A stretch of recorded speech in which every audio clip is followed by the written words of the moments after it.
Terima kasih kerana menonton. Pastikan anda tekan butang like, subscribe dan loceng di bawah untuk dapatkan update video-video terkini dari Dino Zain. Salam sejahtera, saya Dino Zain. Apa khabar anda hari ini? Harap semuanya sihat, okey? Dalam pada kita di Malaysia, dalam Perintah Kawalan Pergerakan Pemulihan PKPP, setelah negara ini mulai bebas dari serangan virus COVID-19, dengan negara di dunia sedang berdepan dengan situasi sukar wabak virus tersebut, kalau kita buka semula sejarah 100 tahun yang lalu, dunia pernah diserang wabak yang membunuh iaitu Spanish flu. Virus itu telah membunuh ramai orang dalam 24 minggu dan mengurangkan populasi dunia hingga 6%. Tetapi bagi Tanah Melayu dan Borneo Utara, rekod mencatat telah membunuh lebih kurang seramai 40,000 orang.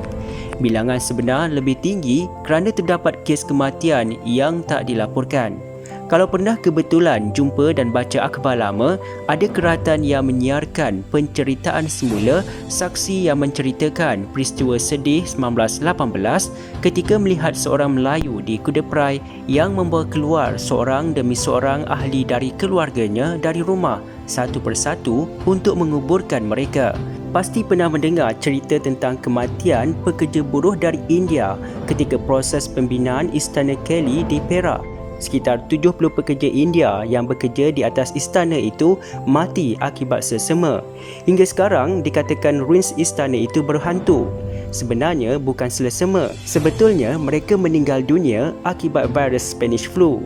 Penyebaran virus itu ke seluruh dunia tak sama seperti COVID-19 atau Corona yang dibawa masuk mereka yang dari China, tetapi berlaku ketika Perang Dunia Pertama WW1. Salah seorang yang terkenal diserang wabak itu adalah Raja Perak ke-19 iaitu Sultan Abdul Jalil yang baru memerintah kira-kira 2 tahun, yang meninggal dunia kerana selesema dan disahkan terjangkit Spanish flu pada Oktober 1918. Walaupun virus itu dikenal sebagai Spanish flu, tetapi bukan berasal dari Spanyol kerana sampai sekarang tidak ada sesiapa pun yang boleh pastikan, cuma banyak teori. Tetapi hari ini kita telah tahu bahawa Spanish flu adalah disebabkan virus influenza H1N1. Dipercayai virus itu tersebar masuk ke Tanah Melayu dan Borneo Utara bermula dari pelabuhan Singapura yang mengendalikan penumpang dan pekerja asing dari Laut Cina Selatan di pelabuhan pindah ke daratan yang kemudian merebak ke seluruh rantau ini. Pada awalnya, kerajaan British di Afrika telah memberitakan amaran tentang wabak itu ke Singapura, tetapi tak cukup banyak kerana hubungan komunikasi waktu itu agak terhad. Orang ramai pada waktu itu tidak tahu tentang virus Spanish flu itu, yang mereka tahu hanya demam selesema dengan pandemik pertama bermula pada Julai 1918.